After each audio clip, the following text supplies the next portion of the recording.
শান্তি চুক্তির ১৯ বছর পরেও পার্বত্য জেলাগুলোতে চাওয়া পাওয়ার হিসেব নিয়ে নানা অভিযোগ পাহাড়ি বাঙালিদের। সরকারকে আরও আন্তরিক হওয়ার আহ্বান।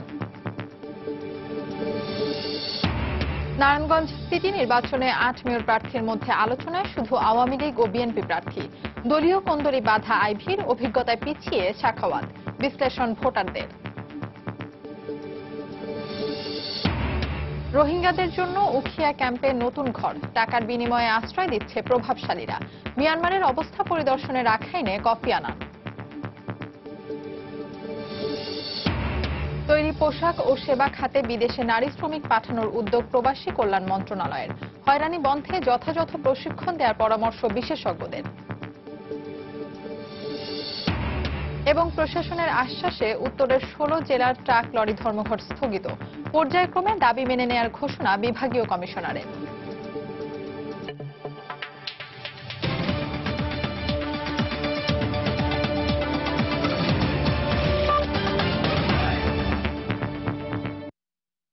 প্রবাসী সময়ের সঙ্গে আছি আমি ফাহমিদা মৌটুসী। শান্তি চুক্তির ১৯ বছরের চাওয়া পাওয়ার হিসেব মেলাতে পারছেন না ৩ পার্বত্য জেলার পাহাড়ি বাঙালি কেউই। দুপক্ষের মাঝে রয়েছে আকাঙ্ক্ষা অনুযায়ী না পাওয়ার বেদনা আর বঞ্চনার অভিযোগ।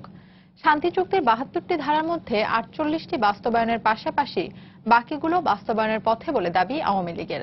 অন্যদিকে জেএসএস বলছে ভূমি বিরোধ নিষ্পত্তি না হলে এ চুক্তি ব্যর্থ হবে। হেফাজত সবুজকে সঙ্গে নিয়ে রাঙামাটি থেকে বিস্তারিত জানাচ্ছেন কমল দে। এই শান্তি চুক্তির মাধ্যমে ইতি ঘটেছিল ৩ পার্বত্য জেলায় দীর্ঘ সময় ধরে চলে আসা প্রাণঘাতী সংঘাতের। একসময়ের পিছিয়ে পড়া এই পাহাড়ি জনপদে শান্তি চুক্তির পর অনেক পরিবর্তনও এসেছে। সংঘাত এড়িয়ে পাহাড়ি বাঙালি জনগোষ্ঠী সহাবস্থান থাকলেও নেতৃত্ব পর্যায়ে এখনো রয়ে গেছে কিছুটা মতবিরোধ। বিশেষ করে ৭২টি ধারার মৌলিক কিছু বিষয় নিয়ে শান্তি চুক্তির প্রধান ২ অংশীদার আওয়ামী লীগ এবং পার্বত্য চট্টগ্রাম জনসংহতি সমিতি জেএসএস দুপক্ষই মনক্ষুণ্ণ।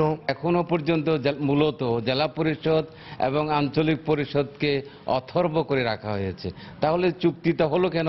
আইনগুলো বা করেই বা লাভ কি? ৭২টি ধারার মধ্যে ৪৮টি বাস্তবায়ন হয়ে গেছে, আর আংশিক কিছু আমাদের এখন প্রক্রিয়া চলছে, এটাও বাস্তবায়নের পথে।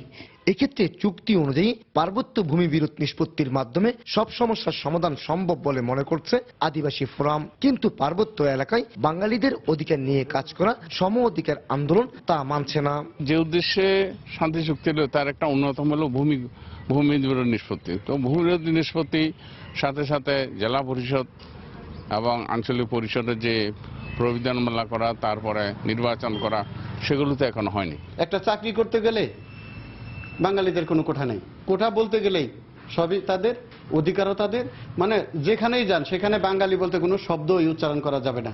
পাহাড়িদের প্রধান ২ সংগঠনের মধ্যে জেএসএস শান্তি চুক্তির অংশীদার হল ইউপিডিএফ নামের অপর সংগঠনটি প্রথম থেকেই এই চুক্তির বিরোধিতা করে আসছে। অপরদিকে জেএসএস এর এমএল লালমাপন্থীরা গত কিছুদিন ধরে সন্তু লালমার প্রতি অনাস্থা এনে সংগঠনের বাইরে রয়েছে। এই শান্তি চুক্তির ফলে ৩ পার্বত্য জেলায় প্রাণঘাতী সংঘাত বন্ধ হয়ে গেছে, কিন্তু ভূমি বিরোধ নিষ্পত্তি সহ কিছু বিষয় নিয়ে অস্থিরতা রয়ে গেছে এখনো। আর এই অস্থিরতা নিরসনে পাহাড়ি বাঙালি উভয় পক্ষকে সর্বোচ্চ ছাড় দিয়ে এগিয়ে আসার আহ্বান স্থানীয়দের। রাঙ্গামাটি থেকে কমল দে, সময় সংবাদ। ভূমি বিরোধ নিষ্পত্তি সহ পার্বত্য শান্তি চুক্তি পূর্ণ বাস্তবায়নের দাবিতে শুক্রবার রাঙামাটিতে সমাবেশ সহ বিভিন্ন কর্মসূচি পালন করেছে পার্বত্য জনসংহতি সমিতি জেএসএস। আর শান্তি চুক্তির ১৯ বছর পূর্তিতে খাগড়াছড়ি ও বান্দরবান সহ দেশের বিভিন্ন জেলায় র্যালি ও সমাবেশ করেছে বিভিন্ন সংগঠন। ঐতিহাসিক পার্বত্য শান্তি চুক্তির ১৯ বছর পূর্তিতে শুক্রবার সকালে শহরের জিমনেশিয়াম চত্বরে সমাবেশের আয়োজন করে জনসংহতি সমিতি। এতে যোগ দিতে জেলার বিভিন্ন স্থান থেকে মিছিল সহকারে সমাবেশ স্থলে জড়ো হন নেতাকর্মীরা। জনসংহতি সমিতি ছাড়াও জেলার শিক্ষা প্রতিষ্ঠানগুলোর শিক্ষার্থী ও বিভিন্ন শ্রেণী পেশার মানুষ সমাবেশে অংশ নেন। এ সময় বক্তারা শান্তি চুক্তির ৭২টি ধারা বাস্তবায়নের দাবি জানান। একই সময় রাঙামাটি পৌর কার্যালয় চত্বরে সমাবেশের আয়োজন করে জেলা প্রশাসন। এতে জেলা প্রশাসনের কর্মকর্তাদের পাশাপাশি স্থানীয় জনপ্রতিনিধি, আওয়ামী লীগ নেতারাও অংশ নেন। প্রধানমন্ত্রীর কাছ থেকে আশা ব্যক্ত রাখবো, যেহেতু আমাদের এই পার্বত্য চট্টগ্রামের অবশ্যই আমাদের শান্তি চুক্তি বাস্তবায়ন করতে হবে। আমরা ভূমি নিরোধ নিষ্পত্তি কমিশন ওইটা চাই, আমরা এখনো একতাবদ্ধ হয়ে আছে, আমরা সংগ্রাম করব প্রয়োজনে, তারপরে আমরা আমাদের চুক্তি বাস্তবায়ন চাই। আমরা পূর্ণ শান্তি চুক্তি বাস্তবায়ন চাই, জম্মুদের অধিকার আদায়ের জন্য আমরা লড়তে চাই। খাগড়াছড়ি জেলা পরিষদ চত্বর থেকে একটি বর্ণাঢ্য শোভাযাত্রা বের করা হয়। পরে সেখানে চাকমা, মারমা, ত্রিপুরা জনগোষ্ঠীর মানুষ নিজ নিজ সাংস্কৃতিক ঐতিহ্য তুলে ধরেন। এদিকে শান্তি চুক্তির 19 বছর পূর্তিতে বরিশাল সিটি কর্পোরেশন কার্যালয় চত্বরে সমাবেশ করে জেলা ও মহানগর আওয়ামী লীগ। এ সময় আওয়ামী লীগ ও অঙ্গ সংগঠনের নেতাকর্মীরা উপস্থিত ছিলেন। তাসমিন আফরোজ, সময় সংবাদ। পার্বত্য শান্তি চুক্তি শুধু চুক্তি নয়, 19 বছর আগের প্রতিশ্রুতি উল্লেখ করে তা দ্রুত বাস্তবায়নের দাবি জানিয়েছে আদিবাসী ফোরাম। শুক্রবার সকালে রাজধানীর হোটেল সুন্দরবনে আয়োজিত আলোচনা সভায় এ দাবি জানান সংগঠনের নেতাকর্মীরা। পাশাপাশি আদিবাসীদের অধিকার রক্ষায় সরকারকে আন্তরিক হওয়ার আহ্বান জানান তারা। যে আপনি চুক্তি করেছেন, লিখিত চুক্তি প্রশংসিত হয়েছে এবং দিনের পর দিন আপনি বিভ্রান্তিকর তথ্য দিয়ে যাচ্ছেন, চুক্তির একটি পক্ষকে আপনি অপমান করে চলেছেন, সেখানে আইনগত কোনো ব্যবস্থা রাখা যায় কিনা। প্রধান বিচারপতি যে বিষয়টা পরিষ্কার করে দিয়েছেন যে আদিবাসী শব্দ বলা যাবে না, এরকম কোনো কথা কিন্তু কোনো আইনেও নাই, কোনো সংবিধানেও নাই। এই সরকার চুক্তি বাস্তবায়ন করার ব্যাপারে আন্তরিক নয়। যে রাজনৈতিক সদিচ্ছার দরকার চুক্তি বাস্তবায়নের জন্য, এই সরকারের সেই রাজনৈতিক সদিচ্ছা নাই। এই যে উপনিবেশের যে বোধ, এই বোধটা আরো তীব্রতায় চলে যাওয়ার আগে রাষ্ট্রকে ব্যবস্থা নিতে হবে। একপক্ষীয় একটা ক্রয়পত্র, এটা রাষ্ট্রীয় চরিত্র, জাতীয় চরিত্র হারিয়েছে ক্রয়পত্র, এবং এটার মধ্যে দিয়ে প্রতারণা আরো পরিষ্কার হয়ে ফুটে উঠেছে। অন্যকে শোষণ করার ভেতর দিয়ে নিজে কোনোদিন শোষণ মুক্ত হতে পারে না। পার্বত্য চট্টগ্রাম চুক্তি পার্বত্য যুগ্ম জনগণের অস্তিত্ব সংরক্ষণের সনদ। এই সনদ এটা যদি বাস্তবায়িত না হয়, যুগ্ম জন অস্তিত্ব বিলুপ্ত হয়ে যায়, এটাই বাস্তবতা। আজকে আমরা প্রায় বিলুপ্ত। কি আছে আমাদের পাহাড়ে? আজকে আমি 19 বছরের বর্ষপূর্তি উপলক্ষে সরকার তথা শাসক গোষ্ঠীকে জানিয়ে দিতে চাই, নতুন করে আবার যে পার্বত্য চট্টগ্রামের মানুষ জেগে উঠেছে, তারা ঘুমন্ত না, তারা সেই গুণে ধরা সামন্ততান্ত্রিক সমাজ ব্যবস্থার মধ্যে আর তারা একই অবস্থানে আছে বলে মনে করা ঠিক হবে না। নারায়ণগঞ্জ সিটি কর্পোরেশন নির্বাচনের খবর। গত 5 বছরের কাজের মূল্যায়নে আইভীকে অনেকখানি এগিয়ে রাখলেও ক্লিন ইমেজের নতুন মানুষ হিসেবে অনেকেই বাজি ধরতে চান সাখাওয়াতের প্রতি। এক্ষেত্রে দলীয় কোন্দল কাটিয়ে উঠতে না পারলে যেমন হোঁচট খেতে পারেন আইভী, তেমনি অভিজ্ঞতায় পিছিয়ে থাকা সাখাওয়াতকেও সাবধানে ঘর সামলাতে হবে। নারায়ণগঞ্জ সিটি নির্বাচনের 2 হেভিওয়েট প্রার্থীর সম্ভাবনা আর শঙ্কার কথা নিয়ে সাধারণ মানুষের ভাবনার কথা জানাচ্ছেন রাশেদ দিমন। ক্যামেরায় ছিলেন মাহবুব আলম। নির্বাচনী মাঠে 8 জন মেয়র প্রার্থী থাকলেও আলোচনায় আইভী আর সাখাওয়াত। নারায়ণগঞ্জ সিটি কর্পোরেশনের প্রথম মেয়র হিসেবে আইভীর অর্জন নেহাত কম নয়। 5 বছরে অনেকটাই বদলে গেছে নগরের হালচাল। প্রশস্ত সড়ক, জলবদ্ধতা নিরসন সহ সিটি কর্পোরেশনের নেওয়া বেশ কিছু পদক্ষেপ আইভীর দিকে ভোটার টানবে বলে মনে করে সাধারণ মানুষ। তবে দলীয় কোন্দল মেটাতে না পারলে সদ্যবেদী এই মেয়রকে খেসারত দিতে হতে পারে বলে মনে করেন অনেকে। 40 বছর বয়সের মধ্যে দেই নাই যে দেশের মধ্যে এত বড় সুন্দর কাজ হয়েছে। যাই সরকার তো অনুদান পাইছে, এগুলি সম্পূর্ণ সঠিকভাবে ব্যবহার করছে। নতুন তখন আশা করে সে ব্যর্থ, কিন্তু সে তো ব্যর্থ না। হ্যাঁ, দলীয় কোন্দলটা মিটে গেলে অনেক আগে যাবে। সাখাওয়াতের দিকেও পাল্লা কম ভারী নয়। দলীয় ইমেজ তো রয়েছে, যুক্ত হবে ব্যক্তি ইমেজও। তবে ভোটের মাঠে একেবারেই নতুন এই প্রার্থী আইভীর সামনে কতটুকু লড়াই করতে পারবে তা নিয়েও সংশয় রয়েছে অনেকের। সাখাওয়াত ক্যান্ডিডেট হিসেবে খুব ভালো লোক, তার দলীয় যারা আছে তারাই ভোটটা দিবে। সে একজন আইনজীবী, আমরা ওই হিসাবে তাকে চিনি। হ্যাঁ, তো আর নির্বাচন করে নাই, হ্যাঁ আমরা দেখিও নাই। তার ব্যাকগ্রাউন্ড ভালো, একজন সুদক্ষ আইনজীবী, ওনার একটা গুডউইল আছে। সদর ও বন্দরে মোট ভোটারের 2,41,514 জন পুরুষ ও 2,37,878 জন মহিলা ভোটার রয়েছেন। অলিগলি কিংবা চায়ের দোকান, যে কোনো আড্ডায় একটু কান পাতলেই বোঝা যায় জমে উঠেছে নাসিক নির্বাচন। 5 ডিসেম্বর প্রচার প্রচারণা শুরু হলে আরো প্রাণবন্ত হয়ে উঠবে এই নগর। তবে সবকিছু ছাপিয়ে 22 ডিসেম্বর ভোটাররাই নির্ধারণ করবেন কে হবে এই নগরের পরবর্তী অভিভাবক। রাশেদ লিমন, সময় সংবাদ, নারায়ণগঞ্জ। নারায়ণগঞ্জ সিটি কর্পোরেশন নির্বাচনকে সামনে রেখে স্থানীয় নেতাদের সঙ্গে বৈঠক করেছেন আওয়ামী লীগের কয়েকজন কেন্দ্রীয় নেতা। শুক্রবার বিকেলে নগরীতে জেলা আওয়ামী লীগ কার্যালয়ে এ বৈঠক হয়। বৈঠকে নাসিক নির্বাচনে দলের সমন্বয়কের দায়িত্বে থাকা আওয়ামী লীগের কেন্দ্রীয় সাংগঠনিক সম্পাদক মহিবুল হাসান চৌধুরী নওফেল কেন্দ্রের বার্তা পৌঁছে দেন স্থানীয় নেতাদের কাছে। বৈঠকে যোগ দেন আওয়ামী লীগ মনোনীত মেয়র প্রার্থী সেলিনা হায়াত আইভী। এদিকে দিনভর নেতাকর্মী সমর্থকদের সঙ্গে ঘরোয়া বৈঠকে ব্যস্ত ছিলেন বিএনপি মনোনীত মেয়র প্রার্থী সাখাওয়াত হোসেন খান। দুপুরে জুমার নামাজ শেষে নেতাকর্মীদের সঙ্গে শুভেচ্ছা বিনিময় করেন তিনি। নারায়ণগঞ্জ সিটি কর্পোরেশন নির্বাচনে আনুষ্ঠানিক প্রচারণা শুরু হবে 6 ডিসেম্বর। নির্বাচনে ভোট গ্রহণ হবে 22 ডিসেম্বর।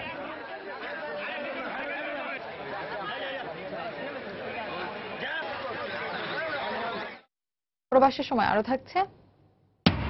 দুই বাংলার মিলন মেলায় ঠাকুরগাঁও সীমান্তে হাজারো মানুষের ঢল।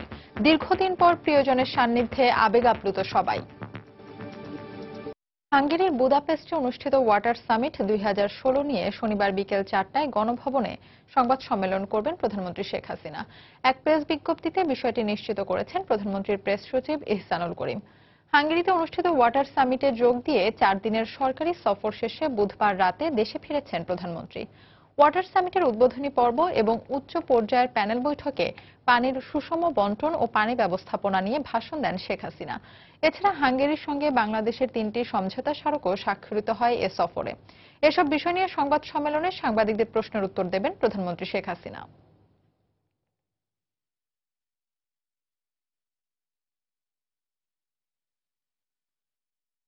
হাঙ্গেরি যাওয়ার পথে প্রধানমন্ত্রীর বিমানে যান্ত্রিক ত্রুটির বিষয়ে তদন্ত প্রতিবেদন দ্রুত হাতে পাওয়া যাবে বলে জানিয়েছেন স্বরাষ্ট্রমন্ত্রী। এ ঘটনায় করা তদন্ত কমিটির পাশাপাশি বিভিন্ন গোয়েন্দা সংস্থার সদস্যরাও কাজ করছেন। শুক্রবার সন্ধ্যায় রাজধানীর তেজগাঁওয়ে এক অনুষ্ঠানে একথা বলেন মন্ত্রী। ইনকোয়ারি টিম আমি মনে করি সবভাবে ইনকোয়ারির মাধ্যমে যে তথ্য দেবে সেই তথ্য অনুযায়ী এটার ব্যবস্থা গ্রহণ হবে। আমাদের গোয়েন্দারাও এই জিনিসগুলো খতিয়ে দেখছে। আমরা আশা করি যাই কিছু ঘটুক আমাদের কাছে সেটা আমাদের সম্মুখে খুব শীঘ্রই এসে যাবে। বাংলাদেশে অনুপ্রবেশ করা মিয়ানমারের নতুন রোহিঙ্গাদের আশ্রয় দিতে উখিয়ার কুতুপালং অনিবন্ধিত শরণার্থী ক্যাম্পে তৈরি করা হয়েছে নতুন 2 শতাধিক ঘর। অভিযোগ উঠেছে রোহিঙ্গাদের আশ্রয় দিয়ে স্থানীয় জনপ্রতিনিধি ও প্রভাবশালীরা আদায় করছে মোটা অঙ্কের টাকা। তবে বিষয়টি স্থানীয় জনপ্রতিনিধি অস্বীকার করলেও পুলিশ বলছে যারা এই ঘটনার সঙ্গে জড়িত তাদের বিরুদ্ধে ব্যবস্থা নেওয়া হবে। সুজাউদ্দিন রুবেলের তথ্য ও মোহাম্মদ ফরজের ছবি নিয়ে ডেস্ক রিপোর্ট। নাফ নদীর ওপারে মিয়ানমারের আরাকান রাজ্যে রোহিঙ্গাদের ওপর নির্যাতনের কারণে রাতের আধারে বাংলাদেশে অনুপ্রবেশ করছে শত শত রোহিঙ্গা। আর এসব রোহিঙ্গা অবৈধভাবে বাংলাদেশে অনুপ্রবেশের পর একটি অংশ আশ্রয় নিয়েছে উখিয়ার কুতুপালং অনিবন্ধিত শরণার্থী ক্যাম্পে। সম্প্রতি তাদের আশ্রয় দেওয়ার জন্য স্থানীয় জনপ্রতিনিধি ও প্রভাবশালীরা বন বিভাগের জমিতে পাহাড় কেটে মাটি, বাঁশ ও পলিথিন দিয়ে তৈরি করেছে নতুন 2 শতাধিক ঘরবাড়ি, যেখানে আশ্রয় নিয়েছে নতুন 10,000-এর অধিক রোহিঙ্গা, যাদের আশ্রয় দিয়ে আদায় করা হচ্ছে ভাড়া ও মোটা অঙ্কের টাকা।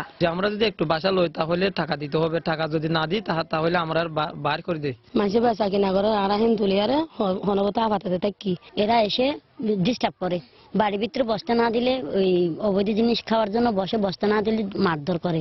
নতুন রোহিঙ্গা আসায় ঘরবাড়ি তৈরি করবে এটা স্বাভাবিক বিষয়। তবে ঘর বেচাকেনা কিংবা ভাড়া আদায়ের বিষয়টি অস্বীকার করলেন এই স্থানীয় জনপ্রতিনিধি। আসছে যখন ঘর বানাইয়া থাকতে হবে, এক ঘরের ভিতরে তো কাদা 2-3 ঘর থাকা যাবে না। তবে বেচা কিনার বিষয়টা আমার জানা নাই।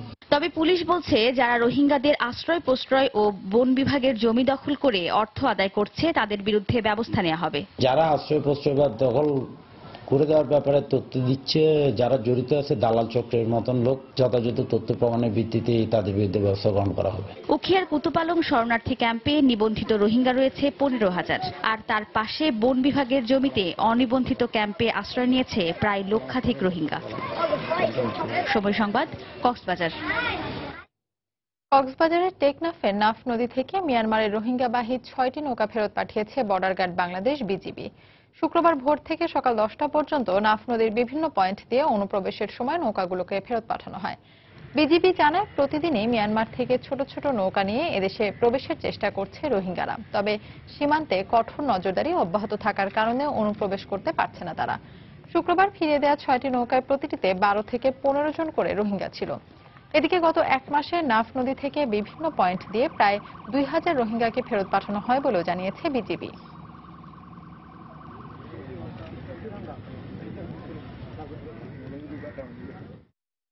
মিয়ানমারের রোহিঙ্গা মুসলমানদের উপর সেনা নির্যাতনের খবর খতিয়ে দেখতে রাখাইনে গেছেন রোহিঙ্গা কমিশনের প্রধান ও জাতিসংঘের সাবেক মহাসচিব কফি আনান। শুক্রবার সকালে কফি আনানের নেতৃত্বে একটি প্রতিনিধি দল রাখাইনের সিতোয়েতে পৌঁছায়। এ অঞ্চলে দীর্ঘদিন কোনো সাংবাদিক বা পর্যবেক্ষক ঢুকতে না পারলেও কফি আনান রাজ্যের যে কোনো অঞ্চল পরিদর্শন করতে পারবেন বলে বৃহস্পতিবার জানান স্থানীয় কর্তৃপক্ষ। এর মধ্যেই মিয়ানমার সরকারের বিরুদ্ধে রোহিঙ্গাদের ওপর গণহত্যা চালানোর অভিযোগ এনে পরিস্থিতি সামাল দিতে আন্তর্জাতিক সম্প্রদায়কে ব্যবস্থা নেওয়ার আহ্বান জানিয়েছে মানবাধিকার সংগঠন ফর্টিফাই রাইটস। তবে মিয়ানমার সরকারের দাবি, সম্প্রতি রাখাইনে সামরিক বাহিনী ও বিভিন্ন বিদ্রোহী গোষ্ঠীর মধ্যে সংঘাত ছড়িয়ে পড়লেও এখন পরিস্থিতি নিয়ন্ত্রণে রয়েছে। বিএনপি মহাসচিব মির্জা ফখরুল ইসলাম আলমগীর বলেছেন, লুই আই কানের নকশা বাস্তবায়নের নামে সমাধি সরিয়ে জিয়াউর রহমানের নাম মুছে ফেলা যাবে না। শুক্রবার সকালে শেরেবাংলা নগরে সাবেক রাষ্ট্রপতি জিয়াউর রহমানের সমাধিতে শ্রদ্ধা জানানোর পর তিনি এই মন্তব্য করেন। বর্তমান নির্বাচন কমিশনের অধীনে সুষ্ঠু নির্বাচন সম্ভব নয় মন্তব্য করে ফখরুল বলেন, শুধু গণতন্ত্রের ধারাবাহিকতা ও জনগণকে সংগঠিত করতেই নারায়ণগঞ্জ সিটি নির্বাচনে অংশ নিচ্ছে বিএনপি। এই সরকার অত্যন্ত সচেতনভাবে চেষ্টা করছে শহীদ প্রেসিডেন্ট জিয়াউর রহমানের নাম, তার চিহ্ন বাংলাদেশের মাটি থেকে মুছে ফেলার জন্য। কোন ষড়যন্ত্রই তাকে বাংলাদেশের মানুষের কাছ থেকে বিচ্ছিন্ন করতে পারবে না। সুতরাং মাজার বলুন, পদক বলুন বা অন্য কোনো কিছু বলুন, এটা এই দেশের মানুষ কোনোদিনই মেনে নেবে না। আমরা কখনোই মনে করি না যে এই বর্তমান নির্বাচন কমিশন একটি সুষ্ঠু অবাধ নিরপেক্ষ নির্বাচন করার উপযুক্ত, সেই যোগ্যতাই তাদের নেই। তারপরেও আমরা এই নির্বাচনগুলোতে অংশ নিচ্ছি গণতন্ত্রের যে ধারাবাহিকতাকে রক্ষা করার জন্য।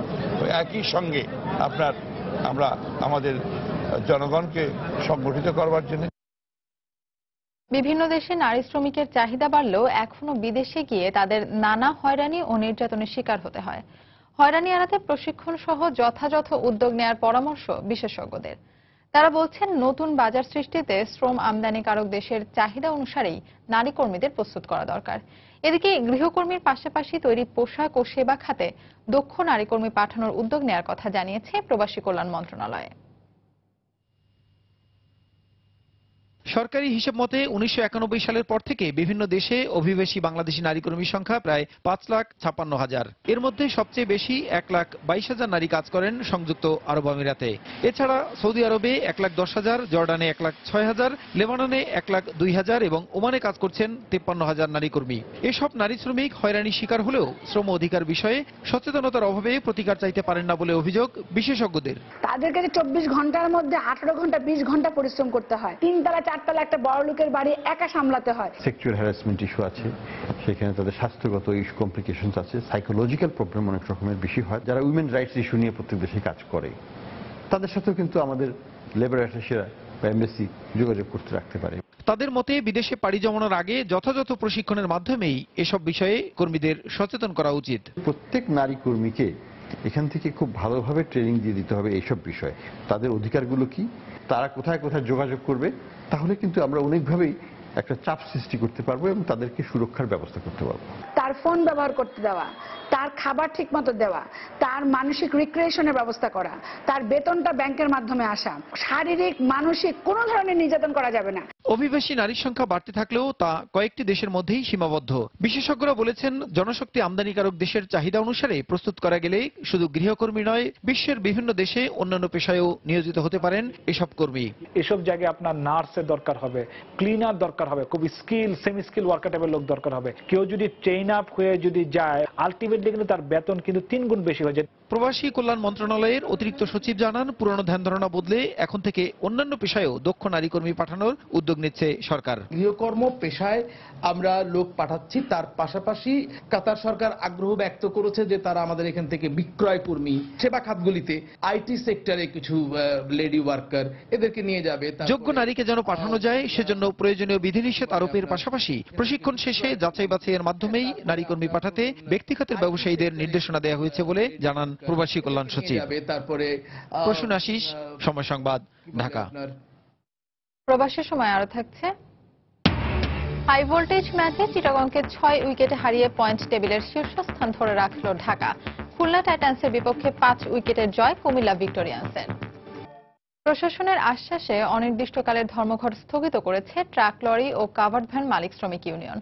শুক্রবার বিকেলে রাজশাহীতে বিভাগীয় কমিশনার আব্দুল হান্নানের সঙ্গে মালিক শ্রমিক ইউনিয়নের নেতাদের বৈঠকের পর এই সিদ্ধান্তের কথা জানানো হয়। বিভাগীয় কমিশনার জানান, পর্যায়ক্রমে মালিক শ্রমিক ইউনিয়নের 7 দফা দাবি মেনে নেওয়া হবে। পরে মালিক শ্রমিক ইউনিয়নের সভাপতি ধর্মঘট স্থগিতের ঘোষণা দেন। এর আগে ধর্মঘটের কারণে বন্ধ থাকে ট্যাঙ্ক ও কাভার্ড ভ্যান চলাচল। মালামাল লোড করা হলেও ছেড়ে যায়নি দূরপাল্লার ট্রাক। বাধ্য হয়ে বিকল্প যানবাহনে বিভিন্ন গন্তব্যে ছুটছেন কাঁচামাল ব্যবসায়ীরা। চাঁদাবাজি বন্ধ ও চালকদের লাইসেন্স নবায়ন সহ 7 দফা দাবিতে রাজশাহী ও রংপুর বিভাগের ট্রাক মালিক শ্রমিকরা ধর্মঘট ডাকে।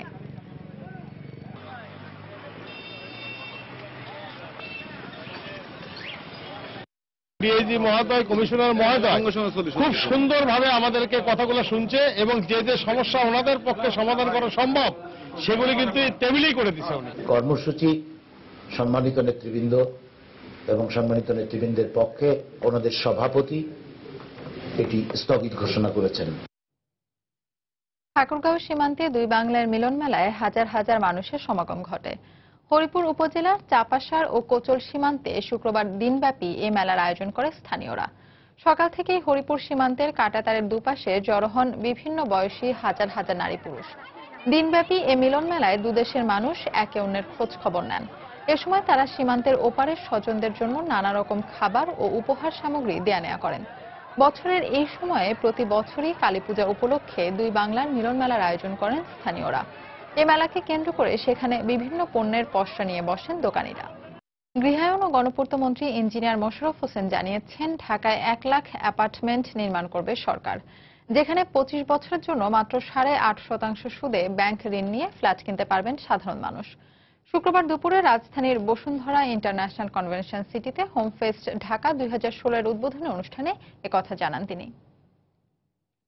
ঢাকার বুকে আমরা প্রায় 1 লক্ষ অ্যাপার্টমেন্ট করব এবং আমরা একটা চুক্তি করছি with standard chartered bank. Standard chartered bank 8.5% ইন্টারেস্টে ফর 25 ইয়ার্স, মানে 25 বছরে আপনি পাবেন। তোরাতে যে অ্যাপার্টমেন্ট আপনি পাবলিক থেকে পাবেন 6,000 টাকা, 6,500 টাকা, আর যদি রাজুক থেকে খরিদ করেন তাহলে পাবেন মাত্র 4,500 টাকা। ধর্মীয় অবমাননার অভিযোগে ব্রাহ্মণবাড়িয়ার নাসিরনগরে গ্রেপ্তার যুবক রসরাজ দাসের নিঃশর্ত মুক্তি দাবি করেছে জাতীয় হিন্দু মহাজোট। শুক্রবার সকালে রাজধানীর সেগুনবাগিচায় সংবাদ সম্মেলনে রসরাজের বাবা মাকে নিয়ে এই দাবি জানায় সংগঠনটি। সংবাদ সম্মেলনে দাবি করা হয়, পুলিশ রিপোর্টে রসরাজকে নির্দোষ দেখানো হলেও এখনও তাকে জামিন দেওয়া হচ্ছে না। নাসিরনগরের ঘটনায় জড়িতদের খুঁজে বের করে শাস্তির দাবি করে নেতারা বলেন, রসরাজের পক্ষে তথ্য সন্ত্রাস করা সম্ভব নয়। রসরাজের বাবা মায়ের পক্ষ থেকে মুক্তি চেয়ে তাদের পরিবারের নিরাপত্তা ও ক্ষতিপূরণ দাবি করা হয়। ফেসবুকে ধর্মীয় অবমাননা করে রসরাজের ছবি পোস্টের অভিযোগ এনে নাসিরনগরে সংখ্যালঘু সম্প্রদায়ের বাড়িঘরে আগুন ও ভাঙচুরের ঘটনা ঘটে। খুলনা প্রেস ক্লাবের সাবেক সভাপতি সাংবাদিক মানিক সাহা হত্যা মামলার রায়ে ক্ষোভ প্রকাশ করে রায় পুনর্বিবেচনার দাবি জানিয়েছেন সাংবাদিক নেতারা। শুক্রবার সকালে রাজধানীর পুরনো পল্টনে সংবাদ সম্মেলনে তারা এ দাবি জানান। মানিক সাহা যেদিন হত্যা হয়েছেন তার আগের 3 মাস এবং পরের 3 মাস খুলনায় যেসব পুলিশ কর্মকর্তা, র্যাব কর্মকর্তা এবং বিভিন্ন গোয়েন্দা সংস্থার কর্মকর্তা কাজ করেছেন তাদেরকে ডেকে জিজ্ঞাসাবাদ করা হোক। তারা স্পষ্ট বলতে পারবেন যে আসলে এই হত্যাকাণ্ডের পিছনে কারা ছিল। যাদের বিরুদ্ধে অভিযোগ আছে, যাদের বিরুদ্ধে আঙুল উঠেছে এবং যাদের কথা আমরা আকারে ইঙ্গিতে বা প্রকাশ্যে বলছি, তাদেরকে আবার আইনি কাঠামোর মধ্যে এনে জিজ্ঞাসাবাদ করে প্রকৃত তদন্ত করে এই মামলাটির আবারও বিচার করা যায় কিনা, আবারও রায় দেওয়া যায় কিনা সেটি রাষ্ট্রপতি হিসেবে দেখতে পারে। এটার আরো অধিকতর তদন্ত হওয়া দরকার। আজকে দেখেন বাংলাদেশে বিভিন্ন আসামিরা আপনার খালাস পেয়ে যাচ্ছে তদন্তের কারণে। তদন্ত কি এটা কি আপনার তাদের এফিসিয়েন্সি, যে তারা খুব এফিসিয়েন্ট না এই জন্য, এর পেছনে আরো কোন। এবার প্রবাসের খবর। খ্রিস্টান সম্প্রদায়ের সবচেয়ে বড় ধর্মীয় উৎসব যীশু খ্রিস্টের জন্মদিন ক্রিসমাস ডে। একে কেন্দ্র করে ক্রিসমাস ট্রি লাইটিং এর মাধ্যমে যুক্তরাষ্ট্রে শুরু হয়েছে মাসব্যাপী উৎসব। নিউ ইয়র্কের রকফেলারে কয়েক লাখ দর্শনার্থীর উপস্থিতিতে আনুষ্ঠানিকভাবে 94 ফুট উঁচু ক্রিসমাস ট্রি আলোকিত করেন নিউ ইয়র্কের mayor Bill Blasio. New York থেকে টি.এম. মামুনের ছবি নিয়ে শিহাবুদ্দিন কিসলুর রিপোর্ট। ক্রিসমাস ট্রি লাইটিং এর আনন্দঘন সময়কে ধরে রাখতে দিনভর বৈরী আবহাওয়াকে উপেক্ষা করে বিকেল থেকে রকফেলার সেন্টার এলাকায় জড়ো হতে থাকে হাজারো দর্শনার্থী। ক্রিসমাস ট্রিকে সাজাতে পুরো 1 মাস 30 জন কর্মী নিরলসভাবে কাজ করেছেন বলে জানালেন রকফেলার সেন্টারের ক্রিসমাস ট্রি সংগ্রহ ও পরিচর্যা প্রধান এরিক ফোজে। এই ক্রিসমাস ট্রি 94 ফুট উঁচু এবং 56 ফিট প্রশস্ত। গাছটি সাজাতে আমরা 50,000-এর বেশি লাইট ব্যবহার করেছি। এই উৎসবকে ঘিরে মানুষজনের উৎসাহ দেখে আমার খুবই ভালো লাগছে। বিনামূল্যে এই ক্রিসমাস ট্রিটি দিয়েছেন এনজি আইকলার ও গ্রেগ আইকলার পরিবার। একমাত্র মেয়েকে নিয়ে তারাও এসেছিলেন রকফেলার সেন্টারে। আমি প্রতি বছর আমার পরিবারের সঙ্গে এখানে আসি। এবার আমার সঙ্গে আমার বন্ধুরাও এসেছে। এই ক্রিসমাস ট্রি অনেক বড় এবং এটাকে অনেক সুন্দর করে সাজানো হয়েছে। আমি প্রথমবার এখানে এসেছি। এটা সত্যিই দারুণ। আমরা প্রতি বছর সুসজ্জিত ক্রিসমাস ট্রি দেখতে এখানে আসি, তবে কখনো ভাবিনি আমাদের ক্রিসমাস ট্রিও এখানে ঠাঁই পাবে। আমাদের গাছটি 94 ফুট উঁচু এবং এটি 90 বছরের পুরনো। বিশ্বাসীদের কাছে ক্রিসমাস ট্রির জন্ম স্বর্গের বাগান ইডেনে। তাই চিরসবুজ ক্রিসমাস ট্রি লাইটিং এর শুভক্ষণ উপভোগের সুযোগ হারাতে চায়নি কেউই। আলোকোজ্জ্বল এই ক্রিসমাস ট্রির মতোই সুখ আর সমৃদ্ধিতে সবার জীবন ভরে উঠবে, এমনটি প্রত্যাশা করছেন সবাই। রকফেলার সেন্টার থেকে শিহাবুদ্দিন কিসলু, সময় সংবাদ, নিউ ইয়র্ক, যুক্তরাষ্ট্র। প্রধানমন্ত্রী শেখ হাসিনা বাংলাদেশকে উন্নতির শিখরে নিয়ে যেতে পারবেন বলে মন্তব্য করেছেন ফ্রান্স আওয়ামী লীগের নেতারা। প্রধানমন্ত্রীর হাঙ্গেরি সফর সফল হওয়ায় বৃহস্পতিবার সন্ধ্যায় প্যারিসে দলের পক্ষ থেকে এক আনন্দ সভার আয়োজন করা হয়। এ সময় বক্তারা বলেন, বিশ্ব পানি সম্মেলনে প্রধানমন্ত্রী শেখ হাসিনার দেয়া 7 দফা প্রস্তাব বাস্তবায়িত হলে বিশ্বে পানি নিয়ে যে দ্বন্দ্ব সংঘাত চলছে তা অনেকাংশে সমাধান হবে। মহসিন উদ্দিন খান লিটনের সভাপতিত্বে ও আকরাম খানের পরিচালনায় এতে বক্তব্য রাখেন ইউরোপিয়ান আওয়ামী লীগের সহসভাপতি আব্দুল্লাহ আল বাকি সহ আরো অনেকে। মহান বিজয় দিবস উদযাপন উপলক্ষে প্রস্তুতি সভা করেছে গোপালগঞ্জ জেলা প্রবাসী কল্যাণ সমিতি কাতার। বৃহস্পতিবার রাতে দোহারের রায়হানে এ সভা অনুষ্ঠিত হয়। সংগঠনের সভাপতি হাসিবুর রহমানের সভাপতিত্বে ও সাংগঠনিক সম্পাদক রুহুল আমিনের পরিচালনায় এতে বক্তব্য রাখেন বোরহান উদ্দিন মোল্লা, শফিকুল আলম তুতু, মিজানুর রহমান ও কামরুজ্জামান সহ আরো অনেকে। ঢাকা বিশ্ববিদ্যালয়ের চারুকলায় শুক্রবার নানা আয়োজনে অনুষ্ঠিত হল প্রথম জাতীয় গম্ভীরা উৎসব। উত্তরবঙ্গের ঐতিহ্যবাহী এই উৎসব উপভোগ করতে সাধারণ মানুষের ঢল নামে চারুকলার বকুলতলায়। গম্ভীরাকে জনপ্রিয় করতে সরকারি পৃষ্ঠপোষকতা দেওয়ার আশ্বাস দেন সংস্কৃতি মন্ত্রী আসাদুজ্জামান নূর।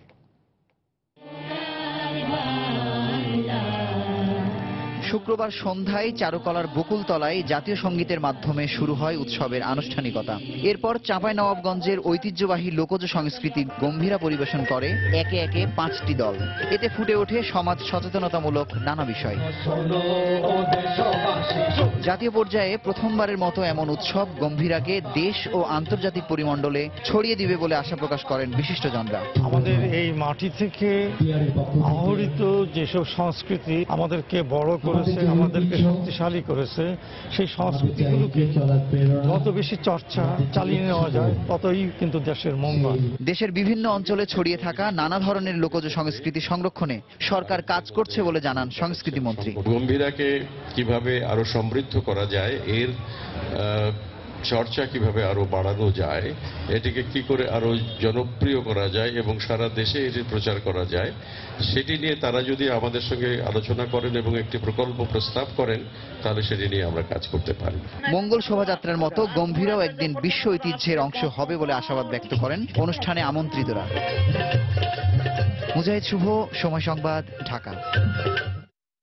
হেমন্তের হাওয়ায় ভাসল রাজধানীর মানুষ। শুক্রবার সকালে বেইলি রোডে অফিসার্স ক্লাবে সঙ্গীতের মধ্য দিয়ে শুরু হয় হেমন্ত উৎসব। হালকা কুয়াশা আর মিঠে রোদে অনুষ্ঠানে আসা অতিথিরা মুগ্ধ হন সাংস্কৃতিক পরিবেশনায়। নাগরিক জীবনের ব্যস্ততার মাঝে এই আয়োজনের প্রশংসা করেন অতিথিরা। স্বল্প সময়ের জন্য আয়োজন করা হলেও ছুটির দিনের সকালে এমন আয়োজন দিনের শুরুতে নিয়ে আসে বাড়তি মাত্রা। এই আয়োজনের উদ্বোধন করেন সংস্কৃতি মন্ত্রী আসাদুজ্জামান নূর। অনুষ্ঠানে উপস্থিত ছিলেন মন্ত্রিপরিষদ সচিব ও অফিসার্স ক্লাবের চেয়ারম্যান শফিউল আলম।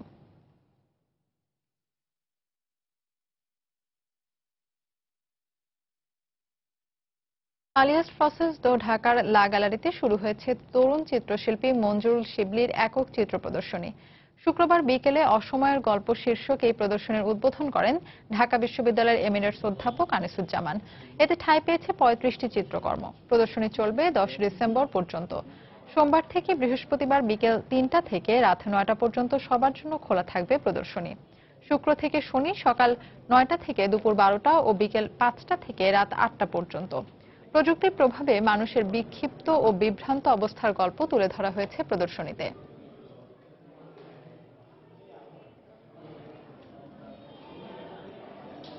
বর্তমানে আমরা একটু বিক্ষিপ্ত বিভ্রান্ত সময়ের মধ্যে দিয়ে যাচ্ছি।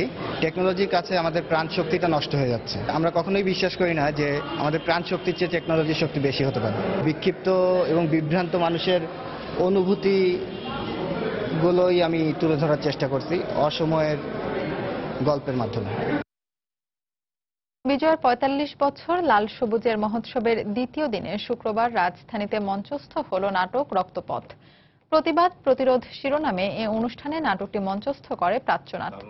দ্বিতীয় দিনের কর্মসূচির উদ্বোধন করেন ডাক ও টেলিযোগাযোগ প্রতিমন্ত্রী তারানা হালিম। অনুষ্ঠানে উপস্থিত ছিলেন ওয়ান মোর জিরো কমিউনিকেশনসের প্রধান উপদেষ্টা দেলোয়ার হোসেন রাজা, ব্যবস্থাপনা পরিচালক কৌশিক হোসেন তাপস সহ অনেকে। বক্তারা বলেন, মঞ্চনাটক হল সমাজ পরিবর্তনের হাতিয়ার। বাঙালির শাসন মেনে নিতে না পেরে প্রাদেশিক সরকার ভেঙে দেয় কেন্দ্রীয় সরকার। ঝলকে তরিতে উঠিল জল। দেশের বাইরের খবর। সচিবালয়ে 2 দিন অবস্থানের পর বাসভবনে ফিরেছেন পশ্চিমবঙ্গের মুখ্যমন্ত্রী মমতা ব্যানার্জি। টোল প্লাজায় সেনাবাহিনী মোতায়েনের প্রতিবাদে বৃহস্পতিবার থেকে সরকারি প্রশাসনিক ভবন নবান্নে অবস্থান করছিলেন তিনি। এদিকে সেনাবাহিনী মোতায়েন ইস্যুকে কেন্দ্র করে পশ্চিমবঙ্গের রাজ্যপাল কেশরীনাথ ত্রিপাঠীর দপ্তর রাজভবনের সামনে বিক্ষোভ করেছে তৃণমূল কংগ্রেস। বিক্ষোভ সমাবেশে নোট বাতিল নিয়ে ভারত জুড়ে বিজেপির বিরুদ্ধে আন্দোলন গড়ে তোলার নেতৃত্ব দেওয়ায় সেনাবাহিনী নামিয়ে রাজ্যে অস্থিরতা সৃষ্টির জন্য বিজেপিকে দায়ী করেন তৃণমূল নেতাকর্মীরা।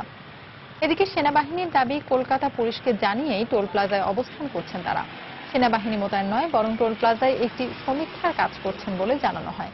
তবে সেনাবাহিনীর এই দাবি উড়িয়ে দিয়ে পশ্চিমবঙ্গের শিক্ষামন্ত্রী পার্থ চট্টোপাধ্যায় বলেছেন, রাজ্যের কোনো অনুমতি না নিয়েই সেনাবাহিনী রাস্তায় নেমে পড়েছে।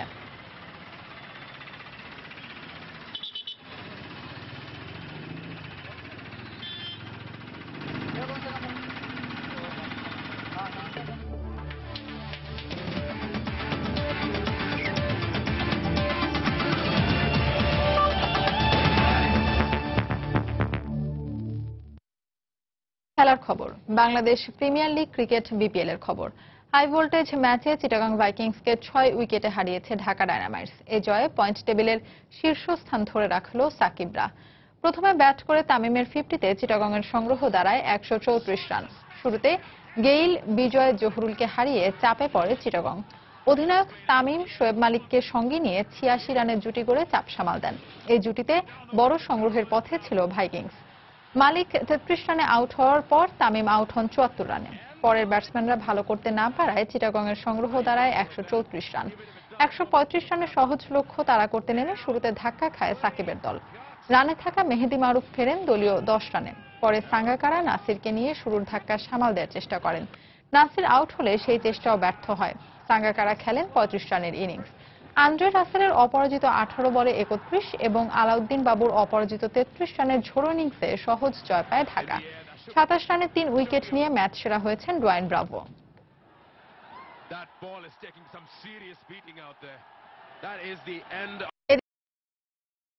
দ্বিতীয় জয় তুলে নিয়েছে কুমিল্লা ভিক্টোরিয়ান্স। খুলনা টাইটান্সের বিপক্ষে 5 উইকেটের জয়ে কাগজে কলমে এখনও টিকে রইল কুমিল্লার প্লে অফে খেলার সম্ভাবনা।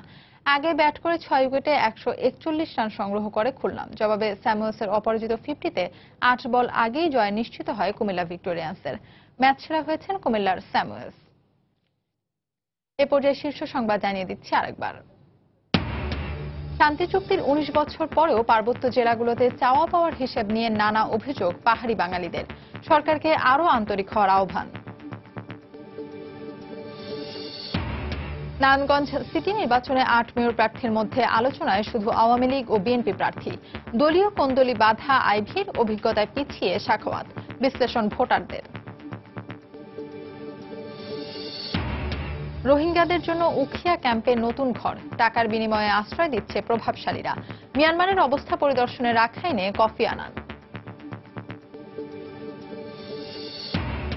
তৈরি পোশাক ও সেবা খাতে বিদেশে নারী শ্রমিক পাঠানোর উদ্যোগ প্রবাসী কল্যাণ মন্ত্রণালয়ের। হয়রানি বন্ধে যথাযথ প্রশিক্ষণ দেওয়ার পরামর্শ বিশেষজ্ঞদের। এবং প্রশাসনের আশ্বাসে উত্তরের 16 জেলার ট্রাক লরি ধর্মঘট স্থগিত। পর্যায়ক্রমে দাবি মেনে নেয়ার ঘোষণা বিভাগীয় কমিশনারের।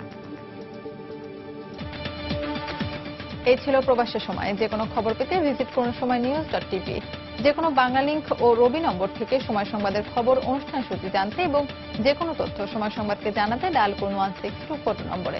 এছাড়া এইমাত্র পাওয়া খবর মোবাইলে পেতে SMS করুন *BN লিখে পাঠিয়ে দিন 162 নম্বরে। সঙ্গে থাকুন সময়ের।